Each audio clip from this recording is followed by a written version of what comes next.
اعوذ باللہ من الشیطان الرجیم بسم اللہ الرحمن الرحیم ان اللہ وملائکتہ یصلون علی النبی یا ایہا الذین آمنوا صلوا علیہ وسلموا تسلیما اللہم صلی علی سیدنا و نبینا و شفیعنا و مولانا محمد وعلی آل محمد وبارک وسلم۔ محترم خواتین و حضرات، السلام علیکم۔ پیام صبح کے ساتھ ایک بار پھر حاضر، میں ہوں آپ کا میزبان انیق احمد۔ خواتین و حضرات، ماہ رمضان، نیکیوں کا مہینہ، نزول قرآن کا مہینہ، اس ماہ مبارک میں یہ پیام صبح کے خصوصی پروگرام ہم آپ کی خدمت میں پیش کر رہے ہیں۔ روزانہ ایک نیا موضوع ہوتا ہے، نئے مہمان ہوتے ہیں اور سیکھا جاتا ہے کہ قرآن کریم ہمیں کس طرح دیکھنا چاہتا ہے، یعنی باوقار انداز میں۔ خواتین و حضرات، آج ہم بات کریں گے اور سیکھیں گے اپنے ملک کے ایک جید عالم دین، مفسر قرآن سے کہ مسلمان تاجر کیسا ہوتا ہے۔ خواتین و حضرات، یہ کاروبار بہت ضروری ہوتا ہے، کوئی نہ کوئی کام ہم کر رہے ہوتے ہیں، اور خاص طور پہ ہمارے جو بزنس مین ہیں، یہ رمضان کا مہینہ ہے، کاروبار عروج پر ہے، شاپنگز ہو رہی ہیں، لیکن ایک عام تاجر میں اور ایک امتی تاجر میں کوئی فرق اللہ نے رکھا ہے؟ کیا اصول و ضوابط اللہ تعالیٰ دے رہا ہے، فراہم کر رہا ہے امتی تاجر سے مخاطبت کرتے ہوئے؟ اللہ اکبر، یعنی وہ ایماندار تاجر جو اللہ اور اللہ کے رسول صلی اللہ علیہ وآلہ وسلم کے احکام پر عمل کرتا ہے۔ اللہ کے رسول فرماتے ہیں صلی اللہ علیہ وآلہ وسلم کہ وہ قیامت کے دن اللہ کے عرش کے سائے میں ہوگا، انبیاء اور صدیقین کے ساتھ۔ اللہ اکبر، اللہ اکبر۔ مسلمان تاجر کی خصوصیات کیا ہوتی ہیں؟ اللہ کے رسول فرماتے ہیں صلی اللہ علیہ وآلہ وسلم کہ وہ بہترین تاجر ہے کہ جو تجارت کے دوران، سودے کے دوران، خرید و فروخت کے معاملے میں آسانیاں فراہم کرے۔ خواتین و حضرات، ہمارا کردار، ہمارے تجار کا کردار، اللہ اکبر۔ یہ انڈونیشیا اور ملیشیا میں کہ کیا کوئی جہاد ہوا یا کوئی تلوار استعمال ہوئی، تجار گئے، گرم مسالے کے تاجر، اور وہاں انہوں نے کاروبار کیا، اپنا کیریکٹر وہ بتایا۔ اگر کوئی زیادہ پیسے دے کے جا رہا ہے تو اسے بلایا، اسے بلا کر کہا کہ بھائی صاحب بات سنیں، آپ ادھر آئیے، اور یہ زیادہ پیسے آپ نے دے دیے ہیں، یہ واپس لیجئے۔ ملاوٹ قطعاً نہیں، چیز بیچتے ہوئے خامی کو پہلے بیان کیا جا رہا ہے۔ یہ چند اصول جو ہمارا دین ہمیں دیتا ہے۔ اب جب یہ رویے دیکھے، یہ انڈونیشیا، ملیشیا، سماٹرا، اللہ اکبر، تم لوگ کون ہو؟ ہم مسلمان ہیں۔ مسلمان کیا ہوتا ہے؟ بتایا گیا کہ مسلمان کیا ہوتا ہے اور مسلمان کیسا ہوتا ہے، اس کا کردار کیا ہوتا ہے۔ اور انہی تاجروں نے ملیشیا اور انڈونیشیا کو مسلمان کر دیا۔ آج انڈونیشیا سب سے بڑا تعداد کے اعتبار سے مسلمان ملک ہے، اللہ اکبر۔ تو وہاں یہ تاجروں کے ذریعے دین پھیلا۔ خواتین و حضرات، آج کے ہم معزز مہمان سے سیکھیں گے کہ ایک مسلمان تاجر کیسا ہوتا ہے، وہ کتنا خیال رکھتا ہے انسانیت کا، اور کبھی انسانوں کا استحصال نہیں کرتا۔ تشریف فرما ہے ہمارے ساتھ اسلام آباد سے محترم ڈاکٹر حبیب الرحمان عاصم صاحب۔ ڈاکٹر صاحب، بڑا ممنون، بڑا شکر گزار۔ خواتین و حضرات، ڈاکٹر حبیب الرحمان عاصم صاحب ایک جانا مانا نام ہمارے ملک کا، ہمیشہ ہم آپ سے سیکھتے ہیں۔ پوری زندگی مختلف یونیورسٹیز میں پڑھاتے رہے اور اس وقت بھی پڑھا رہے ہیں۔ خواتین و حضرات، ڈاکٹر حبیب الرحمان عاصم صاحب کو خوش آمدید کہتے ہوئے پروگرام کا آغاز سورہ نور کی آیت نمبر 37 سے۔ اعوذ باللہ من الشیطان الرجیم، بسم اللہ الرحمن الرحیم۔ رجال لا تلهيهم تجارة ولا بيع عن ذكر الله وإقام الصلاة وإيتاء الزكاة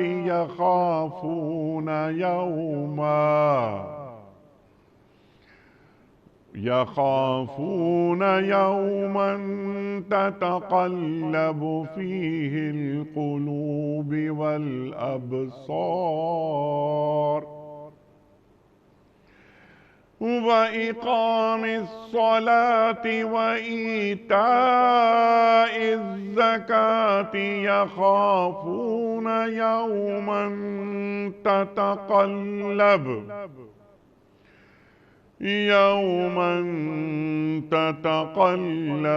فيه القلوب والأبصار صدق اللہ العظیم۔ جنہیں تجارت اور خرید و فروخت اللہ کی یاد سے اور اقامت نماز اور ادائے زکوٰۃ سے غافل نہیں کر دیتی، وہ اس دن سے ڈرتے رہتے ہیں جس میں دل الٹنے اور دیدے پتھرا جانے کی نوبت آ جائے گی۔ خواتین حضرات، ڈاکٹر حبیب الرحمن عاصم صاحب کی خدمت میں آج کے پروگرام کے حوالے سے پہلا سوال، چھوٹا سا سوال۔ ڈاکٹر صاحب، آپ فرمائیے کہ ایک مسلمان تاجر، ایک امتی تاجر کیسا ہوتا ہے؟ اللہ اور اللہ کے رسول صلی اللہ علیہ وآلہ وسلم ایک تاجر کو کیسا دیکھنا چاہتے ہیں؟ بسم اللہ الرحمن الرحیم۔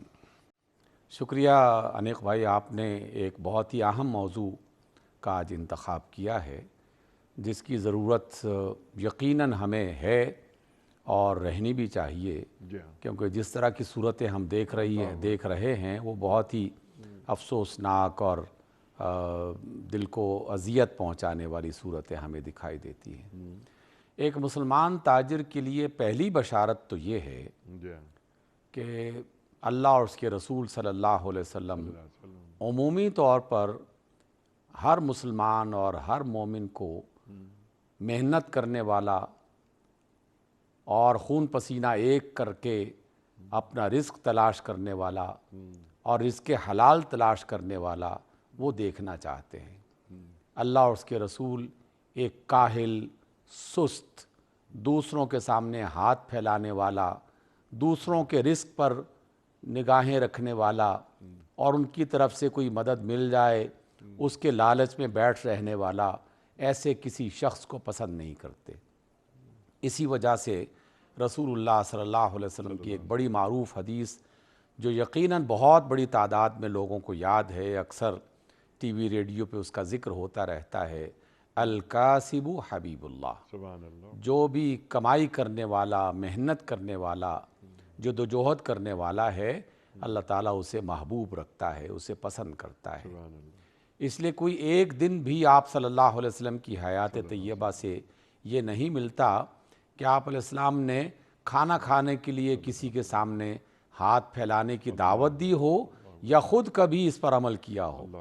آپ کے جانثاروں نے بھی اس بات کو اختیار کیا، اور رسول اللہ صلی اللہ علیہ وسلم نے اپنے ماننے والوں میں سے اگر کسی شخص کو دیکھا بھی کہ وہ اپنی ضرورت کی انتہائی کیفیت میں پہنچنے کے بعد اس نے ہاتھ پھیلا ہی دیا ہے، تو آپ علیہ السلام نے اس کی فوری ضرورت کو پورا کرنے کے ساتھ ہی اسے سمجھایا کہ سوال کرنا کوئی اچھی بات نہیں ہے، اور جب تک اللہ تعالیٰ نے تمہیں قوت دے رکھی ہے، توانائی دے رکھی ہے، کام کرنے کی صلاحیت دے رکھی ہے، تمہیں اسے استعمال کرنا چاہیے۔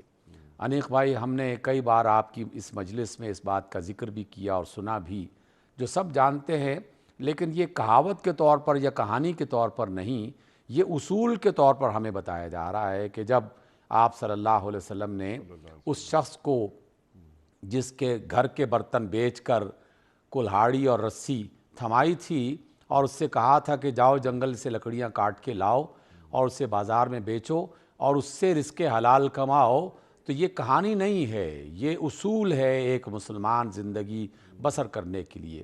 اور یہ وہ پہلا تاجر ہے، یعنی پہلا تاجر سے مراد ہے اسلامی اصولوں کے حوالے سے ہمیں یہ مثال جو ملتی ہے کہ غریب نادار کچھ نہیں ہے بیچنے کے لیے، نہ کوئی صلاحیت ہے، لیکن اسے بھی اللہ کے رسول صلی اللہ علیہ وسلم نے یہ راستہ دکھایا کہ تم جاؤ اور جنگل سے لکڑیاں کاٹو، بیچو، اور اس کے بدلے میں جو ملے اس سے استعمال کرو۔ اس اعتبار سے ہمیں یہ پہلا سبق سیکھ لینا چاہیے کہ اللہ کے رسول ایسے مومن کو پسند نہیں کرتے جو دستے سوال دراز کرتا ہے، لوگوں کے رزق پر نگاہیں رکھ کر امید لگائے بیٹھا رہتا ہے، کام نہیں کرتا، سست اور کاہل ہے۔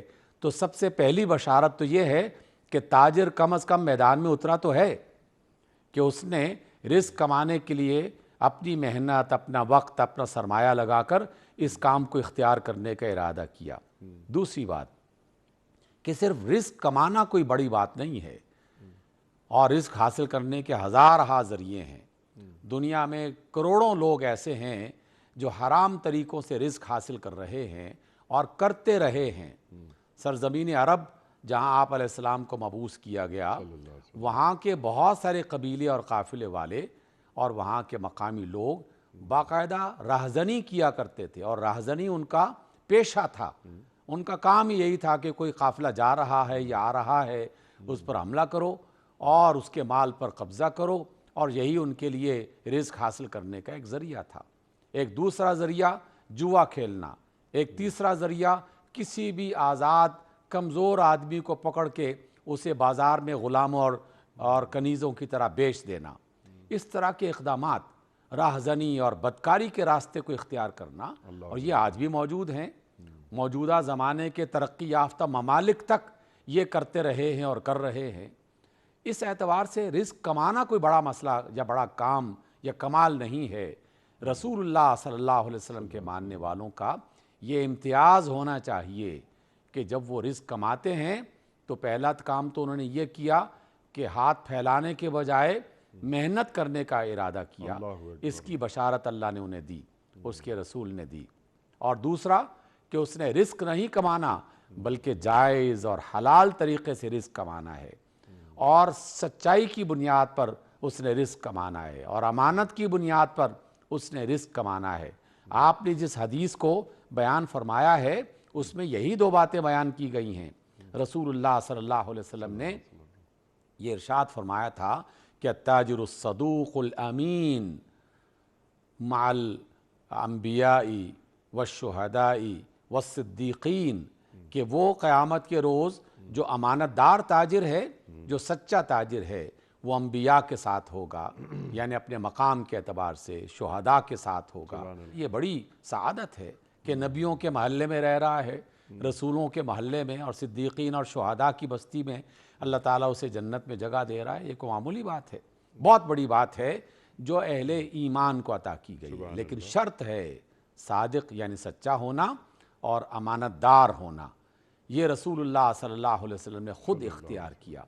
یہی وجہ ہے کہ آپ علیہ السلام نے اپنی زندگی کا آغاز بہت تھوڑے عرصے کے لیے آپ نے اونٹ چرائے اور بکریاں چرائیں، اور فوری طور پر آپ نے تجارت کا جو ہے وہ راستہ اختیار کیا، اور آپ نے باقاعدہ یہ فرمایا کہ اونٹ اور چرانے اور بکریاں چرانے کے مقابلے میں تجارت کا یہ والا کام زیادہ بہتر ہے۔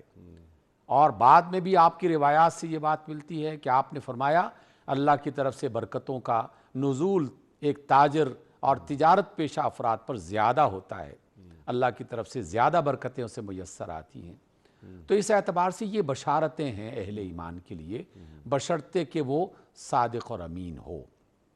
دوسری بات جو آپ علیہ السلام کی طرف سے ہمیں ملتی ہے کہ ایک تاجر ذہین ہوتا ہے، سمجھدار ہوتا ہے اپنی صداقت اور امانت کے ساتھ، اور اس موقع پر ہمیں باقاعدہ کئی ایسے اقدامات جو رسول اللہ صلی اللہ علیہ وسلم کی طرف سے ملے ہیں ان کو اپنے سامنے رکھنا چاہیے۔ ایک بڑا ہی خوبصورت اور آج کے زمانے کا بالکل جدید ترین جس کو ہمارے مختلف اداروں میں پڑھایا جاتا ہے کہ آپ ایڈورٹائزمنٹ کے ذریعے سے اچھے طریقے سے لوگوں کو اٹریکٹ کرنے کے لیے اپنے کاروبار کی طرف متوجہ کرنے کے لیے مختلف طریقے استعمال کرو۔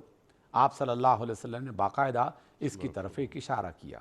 دیکھیے انیق بھائی، آپ صلی اللہ علیہ وسلم کے زمانے میں جو بھی ایک اشارہ اگر رسول اللہ کی زندگی سے مل جائے تو وہ اشارہ ایک پورا میدان کھول دیتا ہے، ایک ذریعہ بن جاتا ہے لوگوں کو اس طرف جانے کے لیے۔ اس اعتبار سے آپ علیہ السلام نے ایک شخص کو دیکھا جو لمبا تڑنگا دراز قد بیچ بازار میں کھڑا ہے اور ایک چھوٹا سا کرتا وہ ہاتھ میں لٹکا کر آواز لگا رہا ہے کہ کرتا لے لو یا کپڑے لے لو، جو بھی اس نے آواز لگائی۔ آپ علیہ السلام نے اسے دیکھا تو منظر آپ کو کوئی زیادہ پسند نہیں آیا۔ آپ نے فرمایا کہ اگر یہ کرتا بیٹھ کے بیچو گے تو زیادہ اچھا لگے گا۔ اللہ اکبر۔ یعنی یہ بظاہر معمولی سی بات ہے، لیکن حقیقت میں ایک سلیقہ سکھایا جا رہا ہے کہ آپ نے جو چیز بازار میں بیچنی ہے اس کے بیچنے کا سلیقہ بھی تمہیں آنا چاہیے، اس کا طریقہ بھی آنا چاہیے۔ اس کی طرف آپ علیہ السلام نے توجہ دلائی، انفرادی طور پر ان چیزوں کو سکھایا، اور اجتماعی انداز میں بھی کچھ بڑے اقدام آپ صلی اللہ علیہ وسلم نے فرمائے۔ ہم سب جانتے ہیں کہ مدینہ میں یہودیوں کا غلبہ تھا اور ساری تجارت کم و بیش ان کے ہاتھ میں تھی، اور سود کی بنیاد پر وہ کاروبار کیا کرتے تھے۔ تو آپ علیہ السلام نے جہاں سود کی حرمت کا فیصلہ فرمایا، اہل ایمان کو اس چیز سے منع کر دیا، حلال اور حرام کا امتیاز سکھا کر انہیں بتایا کہ یہ چیز بیچنی ہے، یہ نہیں بیچنی، یہ کاروبار کرنا ہے، یہ کاروبار نہیں کرنا، وہاں اس اجتماعی تجارتی قوت کے مقابلے میں بھی آپ نے مسجد نبوی کے باہر باقاعدہ ایک میدان کا انتخاب کیا اور اپنے ہاتھوں سے وہاں نشان لگائے اور کہا کہ مسلمانوں کا یہ بازار ہے اور یہاں اسلام کے اصولوں کے مطابق کاروبار ہوا کرے گا۔ اور اس مارکیٹ میں، اس ادارے میں یا اس مقام پر جو بھی بازار قائم کیا گیا تو لوگوں کو یقین ہو گیا تھا کہ اس بازار میں کوئی بھی غلط مال نہ بیچا جائے گا، نہ بیچا جا سکتا ہے، اور کوئی تاجر نہ کسی سے جھوٹ بولے گا، نہ بددیانتی کرے گا۔ تو رسول اللہ صلی اللہ علیہ وسلم نے انفرادی اعتبار سے بھی اور اجتماعی انداز میں بھی باقاعدہ اس بات کا لوگوں کو سکھایا، تعلیم بھی دی، سکھایا بھی کہ تجارت کرنا ایک بہت عظیم الشان دنیا میں کام ہے، لیکن شرط یہ ہے کہ رزق حلال کی تجارت ہونی چاہیے، طریقہ حلال کا اس میں ہونا چاہیے، اور سچائی اور دیانتداری، الصدوق الامین، اس کی ایک علامت بن جانی چاہیے۔ سبحان اللہ، سبحان اللہ۔ اچھا ڈاکٹر صاحب، اب یہ کہ امانت دار تاجر، کون کون سی خوبیاں ہمارا دین ایک تاجر میں دیکھنا چاہتا ہے؟ مثال کے طور پر جس طرح آپ نے کچھ باتیں فرمائی بھی کہ ملاوٹ نہیں ہوتی، حضرت عمر فاروق رضی اللہ تعالیٰ عنہ کا قول یاد آتا ہے کہ مسلمان کسی کو دھوکہ دیتے نہیں، مسلمان کسی سے دھوکہ کھاتے نہیں۔ اللہ اکبر۔ تو چند چیزیں میں نے انڈونیشیا اور ملیشیا کا بھی ذکر کیا تھا کہ وہاں بھی مسلمان تاجر گئے اور انہوں نے اپنے کردار کے ذریعے دین کے سفیر بن گئے وہ۔ اللہ اکبر۔ اس کے ساتھ ساتھ تاکہ آپ تفصیلی بات فرمائیں، میں چاہتا ہوں کہ ہمارا دین شرح منافع، جو مارجن آف پروفٹ ہے، وہ واضح نہیں کرتا، یہ چھوڑ دیتا ہے تاجر کے اوپر، یعنی انسانیت کا استحصال نہیں کرنا ہے۔ تو کیا ہمارا تاجر ان چیزوں کو، ان نکات کو پیش نظر رکھتا ہے؟ ارشاد۔ انیق بھائی، آج کے دور میں یہ بات جو ہے نا بڑے عجیب و غریب طریقے سے اور مختلف انداز میں بیان کی جاتی ہے، اور یہ سمجھا جاتا ہے کہ ایک تاجر اپنے مال کو جس قیمت پر بھی بیچنا چاہے اسے اس بات کی اجازت ہے، اور خریدار جو ہے اگر وہ نہیں خرید سکتا تو نہ خریدے۔ تو میرا مال ہے، میں اپنی مال کی قیمت خود متعین کر سکتا ہوں۔ یہ ادھوری بات ہے، یہ پوری بات نہیں ہے۔ اگرچہ اللہ اور اس کے رسول صلی اللہ علیہ وسلم نے کوئی نسبت طے نہیں کی، لیکن کچھ اخلاقی تقاضے تو ہمیں بتائے ہیں، کچھ ضابطے تو عطا کیے ہیں، جس کی بنا پر نسبتیں خود بخود طے ہو جاتی ہیں۔ یہ بات ٹھیک ہے کہ کوئی حدیث بیان نہیں کی جا سکتی کہ اپنے مال میں اتنی نسبت سے تم نے اتنا منافع کمانا ہے، لیکن یہ بات جو آپ نے ایک جملہ ارشاد فرما دیا، بہت اچھا جملہ ہے کہ جو انسانیت کی خدمت کرنا ہے اور جو اکرام فرد ہے اس کا لحاظ تو کیا جائے گا، اور جو ضرورت مند ہے اس کی ضرورت سے ناجائز فائدہ اٹھانے کی اجازت تو نہیں ہے۔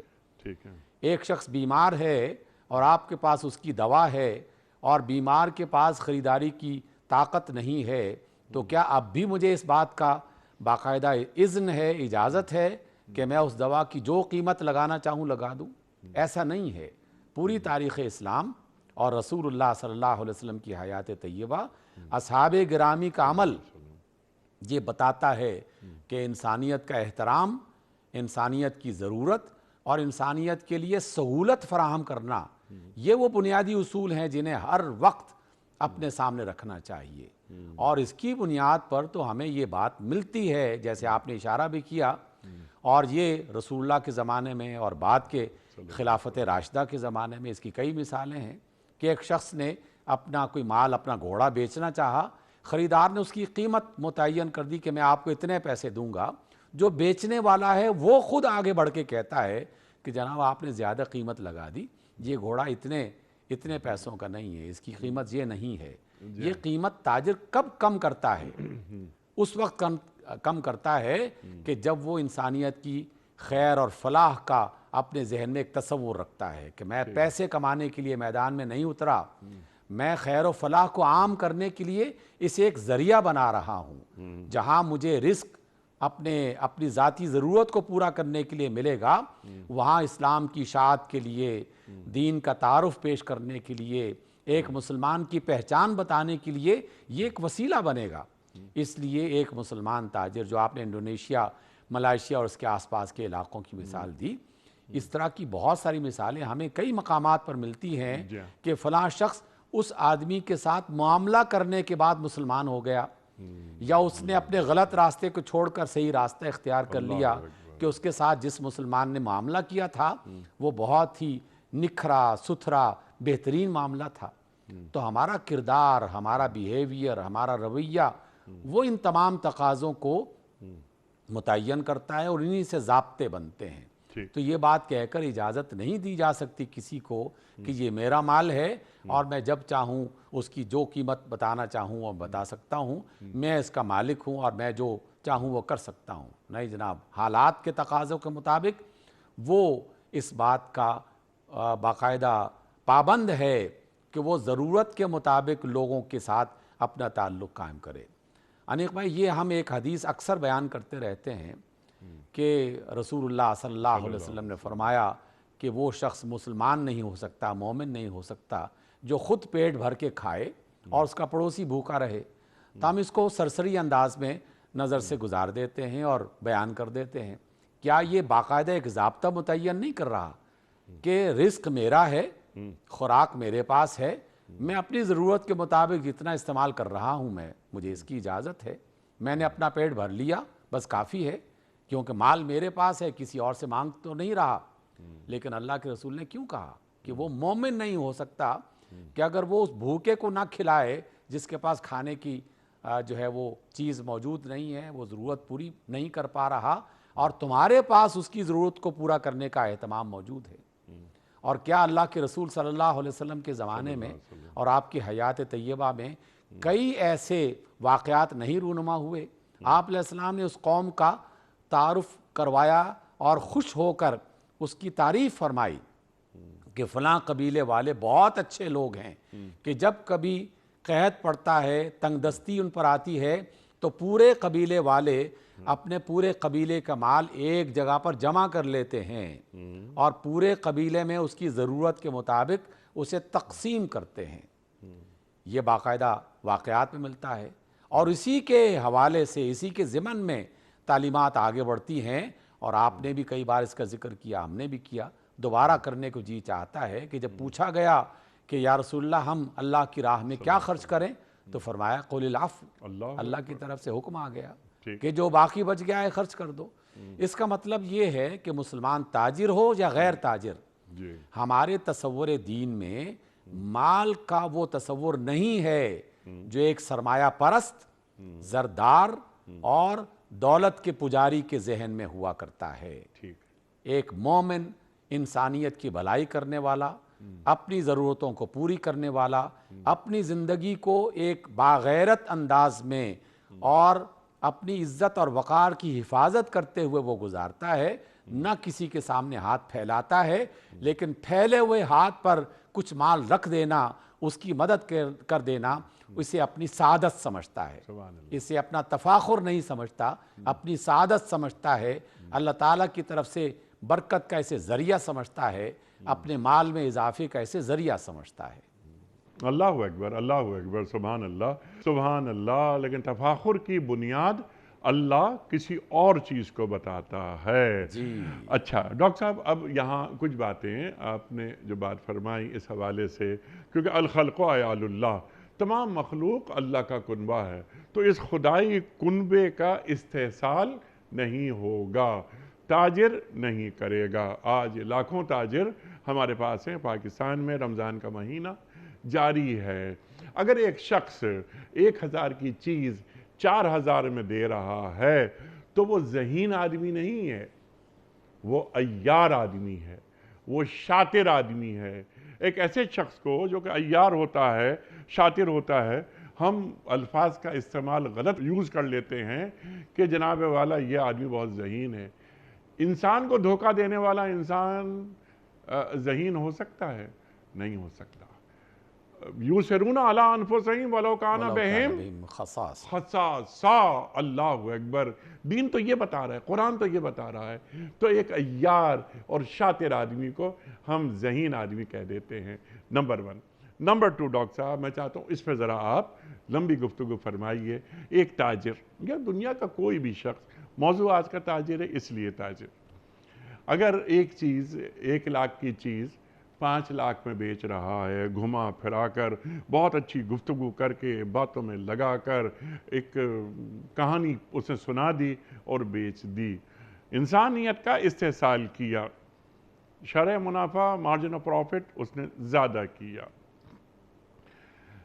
بنیادی نفسیاتی مرض اس کے اندر یہ ہے کہ جتنا مجھے کمانا ہے میں کما لوں، اس موقع پر میں انسان کا استحصال کروں، اس کی مجبوری سے فائدہ اٹھاؤں، میرے رزق میں اضافہ ہوگا۔ ڈاکٹر صاحب، اس طرح رزق میں اضافہ ہوتا ہے یا کمی ہوتی ہے؟ رزق میں جو اضافہ ہوتا ہے، جو بڑھوتری ہوتی ہے، اس کا کلیہ دین کیا دیتا ہے؟ انیک بھائی، آپ نے ایک لفظ جو ہے وہ 2-3 بار استعمال کیا اور بجا فرمایا کہ ہم لوگ اسے بڑا ذہین اور شاطر سمجھتے ہیں اور عیار سمجھتے ہیں۔ اصل میں یہ ہونے کے باوجود بھی ایک لفظ اور آپ کی اجازت سے میں اس میں شامل کرنا چاہتا ہوں کہ وہ شخص حقیقت میں ایک بیوقوف شخص ہے، شاطر ہونے کے باوجود بیوقوف شخص ہے۔ دیکھیے، ہم جب منافع کا اندازہ لگاتے ہیں تو صرف آج کے دن کے منافع کا اندازہ ایک ذہین آدمی نہیں لگاتا، ایک عقل مند آدمی نہیں لگاتا، اپنے آنے والے مستقبل کے منافع کے لیے بھی اسے اپنے ذہن میں کچھ نہ کچھ رکھنا پڑتا ہے کہ آج یہ چیز مجھے اتنے میں ملی، میں نے اتنے میں بیچا، اور آئندہ سال میں، اور کچھ لوگ آئندہ 5 سال میں، کچھ لوگ اس سے بھی زیادہ وقت اپنے ذہن میں باقاعدہ محفوظ رکھتے ہیں کہ اتنے عرصے کے بعد اس کا فائدہ یہاں تک پہنچ جائے گا۔ ٹھیک، کیا یہ اصول ہمیں اللہ کے رسول صلی اللہ علیہ وسلم نہیں سکھا رہے کہ ہماری زندگی یہ 2 میدانوں میں تقسیم کی جا چکی ہے، 2 جہانوں میں تقسیم کی جا چکی ہے، ایک اس دنیا کی زندگی اور ایک آخرت کی زندگی۔ آج میں نے تھوڑا سا فائدہ کما لیا اور آنے والی مستقل زندگی میں ہمیشہ کا نقصان اٹھا لیا تو کیا مجھے عقل مند کہا جائے گا؟ میں تو پھر بیوقوف آدمی ہو گیا نا، کہ جس نے اپنا فیوچر، اپنا مستقبل آج کے حال پر کے داؤ پہ لگا دیا۔ ٹھیک، اس اعتبار سے یہ ایک بیوقوف آدمی ہے جو اس طرح کا کام کرتا ہے۔ دوسری بات یہ ہے کہ آپ، یہ رمضان کا مہینہ ہے اور ہم تاجروں کے حوالے سے بات کر رہے ہیں، تجارت کے حوالے سے بات کر رہے ہیں، حالانکہ ہمیں خبر ہے، حالانکہ ہم جانتے ہیں، حالانکہ خطبات جمعہ میں اور دیگر مختلف اس طرح کے آپ کے پروگراموں میں، دیگر پروگراموں میں یہ بات بار بار بیان کی جاتی ہے کہ اس سے مال میں اضافہ نہیں ہوتا، اللہ تعالیٰ نے مال میں اضافے کے ذریعے کچھ اور رکھے ہوئے ہیں، لیکن اس کے باوجود بھی اگر کوئی شخص یا اپنی قیمت میں اضافہ کر کے ضرورت سے زیادہ قیمت پر اسے بیچ رہا ہے جو خریدار کی استطاعت میں نہیں ہے اور اس کی ضرورت سے ناجائز فائدہ اٹھا رہا ہے، یا وہ اپنی گھٹیا چیز کو بڑھیا بنا کے پیش کر رہا ہے، یا وہ اپنی ناکارہ چیز کو اچھے انداز میں دوسروں کے سامنے پیش کر رہا ہے۔ اگر آپ کی اجازت ہو تو میں یہ بات کھل کر جی سبھی ارشاد، جاننے کے باوجود میں بیان کرنا چاہتا جی ہوں۔ ارشاد۔ رمضان اللہ تعالیٰ کی برکتوں کا مہینہ، سحر اور افطار میں خصوصی طور پر رحمتوں کی دعائیں مانگی جاتی ہیں، اللہ اکبر، برکتوں کی دعائیں مانگی جاتی ہیں۔ ہزارہا لوگ افطار کی مجالس میں شریک ہوتے ہیں، اور کتنے ہی تاجر اپنی تجارت کا وہ مال جو ناکارہ ہو چکا ہوتا ہے جی ہاں، اور وہ مال کہ جو اب کھانے کے قابل نہیں ہے، اسے پیس کر گھن پسا میدا، خراب قسم کا بیسن استغفر اور نہ جانے کون کون سی چیزیں، وہ پکنے کے بعد، تلے جانے کے بعد کس کو پتہ چلتا ہے؟ وہ تاجر یہ سمجھ رہا ہوتا ہے کہ کس کو پتہ چلتا ہے، لوگ کھا جائیں گے، اللہ، لیکن اس تاجر بے وقوف آدمی کو پتہ نہیں ہے کہ جس کی زمین پر رہتا ہے اس کا زمین کا مالک جانتا ہے، اللہ، وہ اسے دیکھ رہا ہے، اور وہ دیکھنے کے بعد اس کے کامیاب ہونے یا ناکام ہونے کا فیصلہ فرمانے والا ہے۔ وہ بتائے گا کہ تمہیں نفع ہوا ہے یا تم نے خسارے کا سودا کیا ہے۔ اللہ، تو اپنی ناکارہ چیزوں کو بیچ کر، لوگوں کو کھلا کر، اگر کوئی شخص یہ سمجھتا ہے کہ میں بہت ہی ذہین آدمی ہوں، تو اس سے زیادہ بے وقوف آدمی اور کوئی نہیں ہے۔ بچنا چاہیے ہمیں اس چیز سے، اور اللہ کے بندوں کو دھوکہ نہیں دینا چاہیے۔ اللہ کے بندوں سے اور اللہ تعالیٰ سے، اللہ کے بندوں سے خاص صاف مال لینا چاہتے ہو، اللہ سے خالص اجر لینا چاہتے ہو، تو ناکارہ مال سے تو یہ چیزیں نہیں ملا کرتی۔ اپنے خالص مال کو اللہ کے بندوں میں تقسیم کریں، اور اس کی بنیاد پر اس کی رحمتیں اور بندوں کی دعائیں حاصل کریں، جس کی وجہ سے آپ کو اور ہمیں اس دنیا میں کامیابی اور آخرت میں بھی کامیابی مل سکتی ہے۔ اس اعتبار سے دو تین چیزوں کا اہتمام بطور خاص کرنا چاہیے۔ ویسے تو سبھی کو کرنا چاہیے، لیکن تجارت کے حوالے سے بات ہو رہی ہے تو اس وجہ سے ہم نے سچائی کا، امانت داری کا تذکرہ کیا، جی ہاں، ہم نے انسانیت کی فلاح و بہبود کا تذکرہ کیا، ہم نے ایک خیر خواہ انسان کا تذکرہ کیا، اور آپ نے پوری مخلوق کو اس کا حصہ بنا کے رسول اللہ کا وہ فرمان شامل کر دیا کہ الخلق عیال اللہ۔ تو گویا میرے اقدام سے کسی مخلوق کو بھی فائدہ نہیں پہنچنا چاہیے اور نقصان نہیں پہنچنا چاہیے، کسی مخلوق کو بھی۔ اگر ہم نے گندا کھانا عام جانوروں کو بھی کھلا دیا تو وہ بھی اگر تکلیف میں پہنچیں گے اللہ، تو اس کا بھی گناہ ایسے فرد کو پہنچے گا، اور ہمیں رسول اللہ کی روایات سے یہ بات ملتی ہے۔ آخر کیوں فرمایا گیا کہ کتے کو پانی پلانے والا فرد جو ہے وہ بخشا جاتا ہے، ایک بلی کو اذیت پہنچانے والی عورت وہ بخشش سے محروم کر دی جاتی ہے؟ یہ مثالیں محض اس لیے ہیں تاکہ ہمیں پتہ چل جائے کہ ساری مخلوق اللہ تعالیٰ کا کنبہ ہے، اور ہم بھی اسی کنبے کا حصہ ہیں۔ ان جانوروں کو نقصان پہنچانے والا بھی اگر اللہ تعالیٰ کی بخشش سے محروم ہو جاتا ہے، تو اللہ تعالیٰ کی خاص مخلوق انسان، اس کو اذیت پہنچانے والا، اس کو نقصان پہنچانے والا، وہ کس کا حقدار ہوگا؟ غلط دوائیں، 10 نمبر دوائیں بیچ کر ان مریضوں کو جو اذیتیں پہنچائی جا رہی ہیں، ان مریضوں کی بیماریوں کو اضافے کا ذریعہ بنا جا رہا ہے، تو وہ کہاں جائیں گے؟ اس اعتبار سے جان لینا چاہیے کہ اللہ علیم و خبیر ہے، سمیع و بصیر ہے۔ ہمارا رب جسے ہم اپنا رب مانتے ہیں، وہ اندھا بہرا رب نہیں ہے، اللہ، وہ جاننے دیکھنے والا رب ہے، وہ ہر چیز کا حساب رکھنے والا رب ہے، وہ ہر چیز کی خبر رکھنے والا رب ہے۔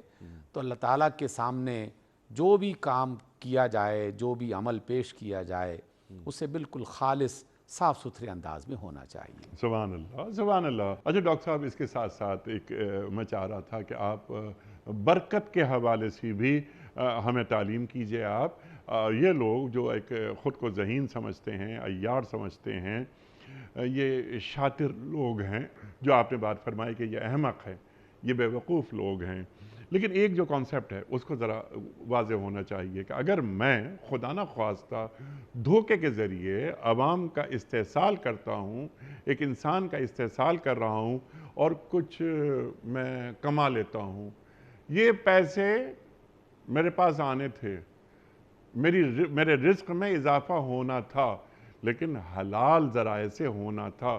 جتنا رزق میری زندگی میں اللہ تعالیٰ نے لکھ دیا ہے میرے مقدر کے لیے، وہ مجھے مل کر رہے گا اور کوئی اسے چھین نہیں سکتا۔ تو یہ دھوکے کے ذریعے دنیا اور آخرت کی آپ نے بات فرمائی، سبحان اللہ سبحان اللہ۔ کیا مجھے یہ احساس نہیں ہوتا، یہ مر گیا ہے میرے اندر کا احساس، اور میں دین کا نام بھی لیتا ہوں۔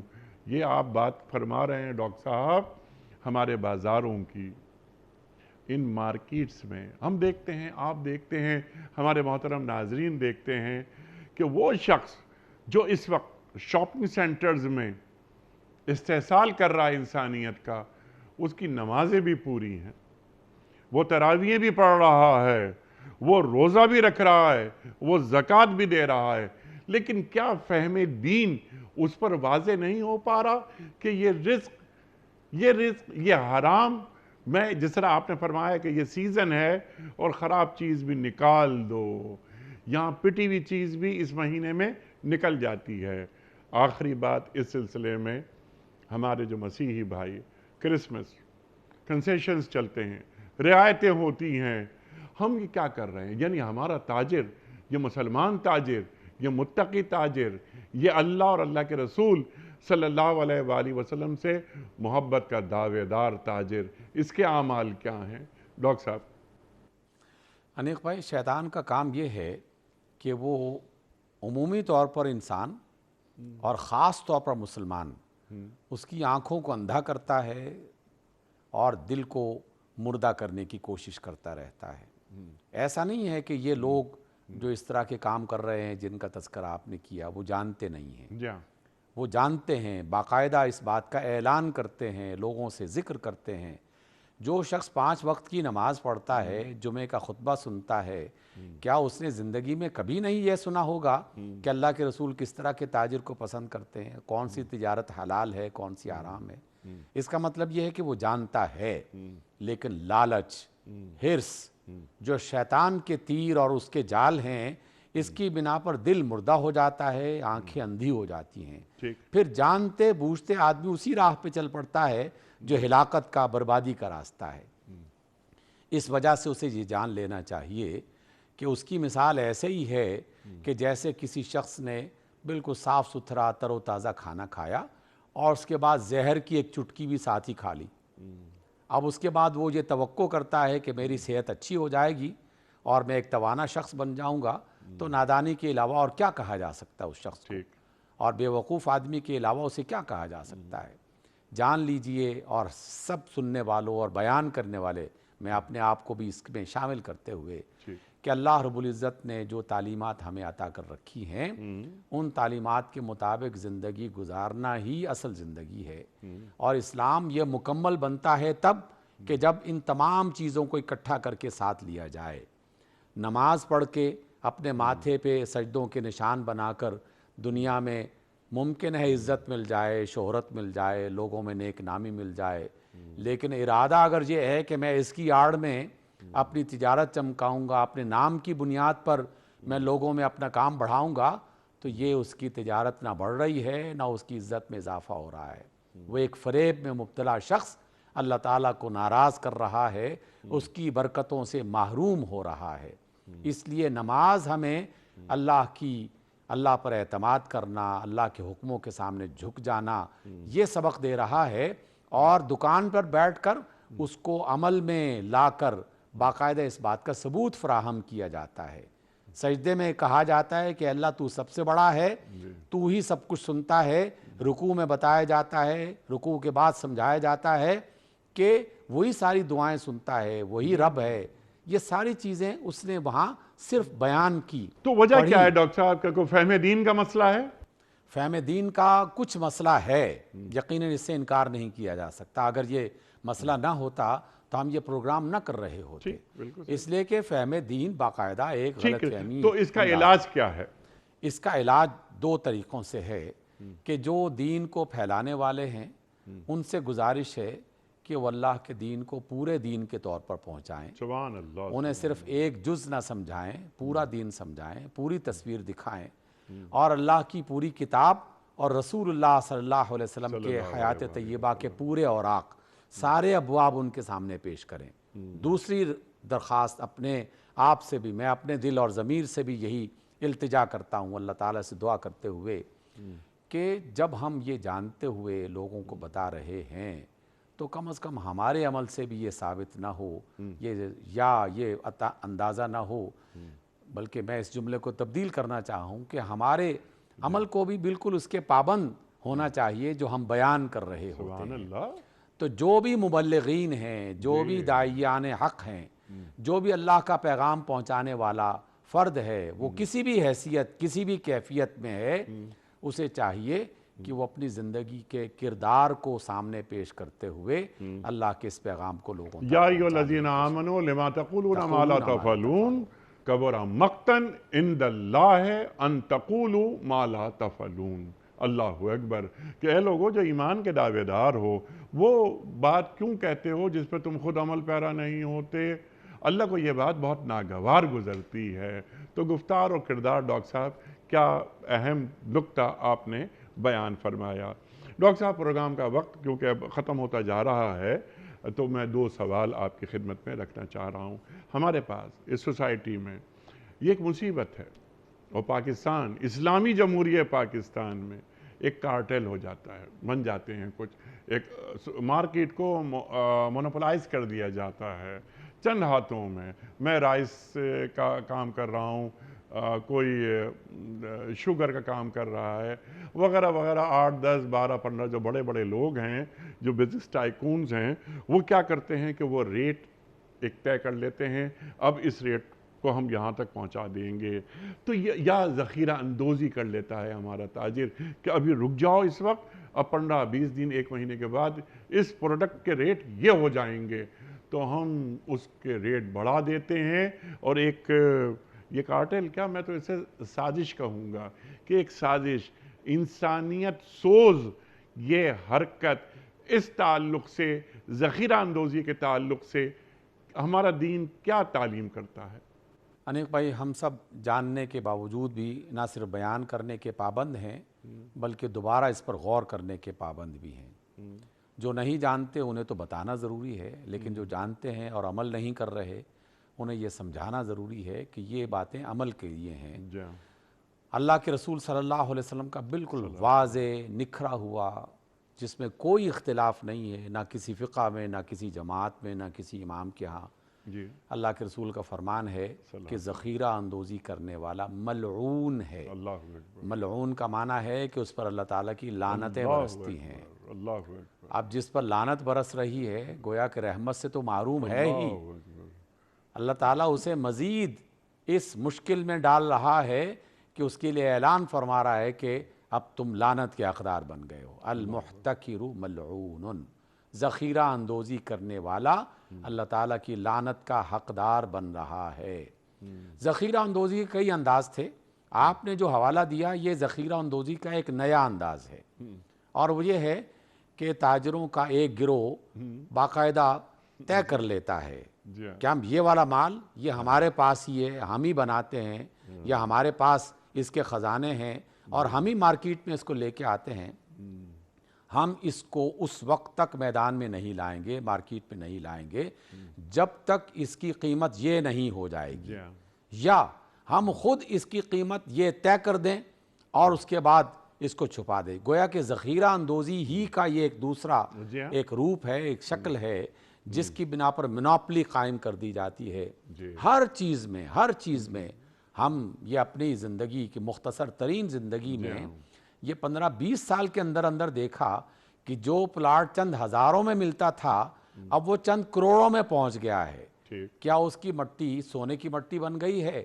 کیا اس کا رقبہ اضافہ ہو گیا ہے اس میں، یا اس کے اندر سے نئے چشمے پھوٹ پڑے ہیں؟ صرف منوپلی کی وجہ سے وہ جو زمینیں بیچنے اور خریدنے کا کاروبار کرتے ہیں وہ یہ کام کر رہے ہیں۔ اسی طرح چاول چینی سے لے کر گندم اور تمام چیزیں وہ اس کا حصہ بن گئی ہیں، اور اسی طرح خوردنی تیل وہ اس کا حصہ بن گئی ہیں، حتیٰ کہ ہر چیز کوئی بھی آپ نام لیں اور اس میں آپ کو کوئی نہ کوئی ایسا ذخیرہ اندوز، سرمایہ پرست اور لوگوں کا استحصال کرنے والا سرمایہ دار وہ اس کے پیچھے آپ کو نظر آ جائے گا، جس کا ذہن ایک یہودی ذہن، ہم بیان کیا کرتے تھے کہ یہ یہودی ایسا کرتے تھے، لیکن ہم نے یہودیوں کا کردار خود اپنا لیا ہے، انہیں ملامت کیا کرنا۔ تو اس وجہ سے اب یہ انتہائی دکھ والی بات ہے کہ وہ خرابیاں جو ان کے ہاں تھی اب وہ خرابیاں ہماری پہچان بن گئی ہیں، اور جو ہمارے اسلاف میں خوبیاں تھیں اب یہ خوبیاں ان کے حوالے سے بیان کی جاتی ہیں۔ یقیناً جس کے اندر خوبیاں ہوں بیان کرنے کا حق یقیناً ملتا ہے، اور ان کی خوبیوں کو بیان کیا جا سکتا سبحان ہے، اسے اللہ، چھپایا نہیں جا سکتا۔ انسانیت کا استحصال نہ ہو، انسانیت کا احساس خواہ نہ وہ ہو مسلمان ہو یا یا کوئی اور۔ غیر مسلم ہو۔ انسان لقد کرمنا بنی آدم، اللہ تعالیٰ نے بنی آدم کو اکرام بخش دیا۔ آخری سوال آج کے پروگرام کا ڈاکٹر صاحب، کہ بعض مرتبہ یہ ہوتا ہے ہمارے پاس کہ ہم کوئی چیز، خریدی ہوئی چیز واپس کرنے جاتے ہیں کہ یہ ہمیں پسند نہیں آئی، جبکہ ہم مغرب میں جاتے ہیں اور مغرب میں کوئی چیز لیتے ہیں اور اس کو 2 دن بعد 4 دن بعد واپس کرتے ہیں، تو وہ بڑے محبت کے ساتھ وہ چیز رکھتا ہے اپنے پاس، پیسے واپس کر دیتا ہے ہمیں۔ لیکن یہاں ہم دیکھتے ہیں کہ ہمارے معاشروں میں، مسلمان معاشروں میں، وہ چیز واپس نہیں لی جاتی، بلکہ دکان پہ بڑا بڑا کر کے لکھ دیا جاتا ہے کہ خریدا ہوا مال واپس نہیں ہوگا۔ اللہ اکبر۔ ڈاکٹر صاحب، دین کیا کہتا ہے؟ انیق بھائی، یہ مشکل دو طرفہ ہے۔ حقیقت یہ ہے کہ دین تو، جس طرح ہم نے یہ پورا پروگرام اس بنیاد پر کیا کہ سچائی اور ایمانداری جی یہ ہماری بنیادی پہچان ہونی چاہیے۔ جی دکاندار یہ لکھ رہے ہیں، غلط لکھ رہے ہیں، لیکن کیوں لکھ رہے ہیں اس کے پیچھے ایک سبب وہ حقیقی ہے، اس سے بھی انکار نہیں کیا جا سکتا۔ اس کا مطلب یہ ہے کہ دو طرفہ اصلاح کی ضرورت ہے۔ ٹھیک ہے۔ کئی ایسے لوگ ہیں جو اچھا مال خرید کے لے جاتے ہیں اور ایک دن کے بعد اس میں کوئی خرابی پیدا کر دی یا اس کو تبدیل کر دیا اور واپس لاتے ہیں کہ تمہارا مال خراب تھا، یہ ٹھیک ہے، واپس لے اگر لو۔ ایسا نہیں کیا، اگر ایسا نہیں کیا تو دکاندار کو اس کا مال واپس لینا چاہیے اپنا۔ نہیں لینا اور اسے، چاہیے یا دین حکم دیتا ہے؟ جی دین حکم دیتا ہے۔ دین حکم دیتا ہے۔ یہ تجارتی کاروباری جو ضوابط ہیں ان ضابطوں میں سے ایک حصہ ہے باقاعدہ اس بات کا۔ اور آپ نے اور ہم نے مثالیں بیان کی کہ اللہ کے رسول صلی اللہ علیہ وسلم نے جو تعلیمات دی تھی تو لوگوں نے تو عملی طور پر باقاعدہ اس کا ثبوت فراہم کیا۔ امام اعظم ابو حنیفہ کا وہ واقعہ کیوں بیان کیا جاتا ہے کہ جن کا ایک تھان ذرا خراب تھا، اور جو آپ کہیں گئے اور اپنے دکاندار میں جو دوسرا آدمی تھا معاون اور مددگار، اس سے بتا کے گئے کہ اس تھان میں یہ والی خرابی ہے، یہ عیب ہے، بتا کے بیچنا۔ اور جب اس نے بتایا نہیں اور بیچ دیا اور امام کو پتہ چلا کہ اس طرح ہو گیا ہے، تو کیا کیا تھا انہوں نے؟ کیا اس بات پر خوش ہو گئے تھے کہ تم نے بڑا اچھا کام کیا؟ آپ نے باقاعدہ اپنے ملازم کو ڈانٹا اور کہا کہ تم اس آدمی کو تلاش کرو جس نے یہ مال خریدا ہے اور اسے بتاؤ کہ یہ غلطی ہم سے ہو گئی، معذرت بھی کرو اور مال بھی واپس لو۔ تو اس اعتبار سے یہ مثالیں محض قصے کہانی کے طور پر نہیں ہیں، یہ تجارت کے بنیادی اصولوں میں سے ہے کہ آپ جب کوئی چیز دے رہے ہیں تو اسے بالکل صحیح انداز میں دینا چاہیے، اس میں کوئی جھوٹ نہیں ہونا چاہیے۔ سبحان اللہ، سبحان اللہ۔ اور اگر آپ کا کسٹمر وہ اس بات پر مطمئن نہیں ہے تو کئی ایسے اچھے لوگ ہیں بھی، ایسا نہیں ہے کہ سبھی تاجر ایسا کرتے ہیں۔ کئی لوگوں نے باقاعدہ اس بات کا اعلان کر رکھا ہے کہ آپ جب چاہیں اتنے عرصے کے اندر اندر اس کو دیکھ بھال کے واپس کر سکتے ہیں، تو وہ قابل ستائش ہے۔ ٹھیک ہے، وہ معاشرے ایسے معاشرے ہوں کہ جہاں مدنی اقدار نظر آتی ہوں، ایسے معاشرے ہم سب کو مل کر تعمیر کرنے چاہیے۔ ڈاکٹر صاحب، میں آپ کا بڑا شکر گزار، آپ تشریف لائے۔ مسلمان تاجر کیسا ہوتا ہے، اس میں کون کون سی خوبیاں اللہ اور اللہ کے رسول صلی اللہ علیہ وآلہ وسلم دیکھنا چاہتے ہیں، اور امانت دار تاجر، اللہ اکبر، انبیاء، صدیق اور شہداء کے ساتھ ہوگا اللہ کے خاص عرش کے سائے میں۔ ڈاکٹر صاحب، بڑا شکر گزار، آپ تشریف لائے۔ خواتین و حضرات، آج کے پروگرام کا وقت یہاں مکمل ہو رہا ہے۔ انشاءاللہ کل ایک نیا موضوع اور ایک نئے مہمان کے ساتھ حاضر ہوں گے۔ کل تک کے لیے اپنے میزبان انیق احمد کو اجازت دیجیے۔ خدا حافظ۔